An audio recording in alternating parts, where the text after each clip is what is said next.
Manchow soup करण्यासाठी कढईमध्ये तेल घालायचं, गॅसची फ्लेम हाय करून त्यामध्ये अद्रक, लसूण, मिरची फ्राय करून घ्यायची आणि त्याचबरोबर कांदा, गाजर, कोबी, शिमला मिरची आणि फरसबी देखील ऍड करायची। हे सर्व साहित्य देखील गॅसची फ्लेम हाय करून फ्राय करून घ्यायचं आणि त्यामध्ये soya sauce, vinegar, red chilli sauce आणि टोमॅटो सॉस देखील ऍड करायचा। आपण घातलेले सर्व साहित्य व्यवस्थित मिक्स करून झाल्यावर यामध्ये आपल्याला पाहिजे तितकं पाणी ऍड करायचं। आता काळी मिरी पावडर आणि चवीपुरतं मीठ देखील घालून घ्यायचं। मंचाव सूपचा आपण पूर्ण व्हिडिओ देखील अपलोड केलेला आहे। कॉर्नफ्लॉवर घ्यायचं आणि त्यामध्ये पाणी ऍड करून त्याची प्युरी देखील ऍड करायची।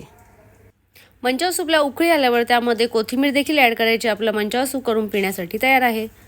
मंचाव सूप करण्यासाठी कढईमध्ये तेल घालायचं, गॅसची फ्लेम हाय करून त्यामध्ये अद्रक, लसूण, मिरची फ्राय करून घ्यायची आणि त्याचबरोबर कांदा, गाजर, कोबी, शिमला मिरची आणि फरसबी देखील ऍड करायची। हे सर्व साहित्य देखील गॅसची फ्लेम हाय करून फ्राय करून घ्यायचं आणि त्यामध्ये soya sauce, vinegar, red chilli sauce आणि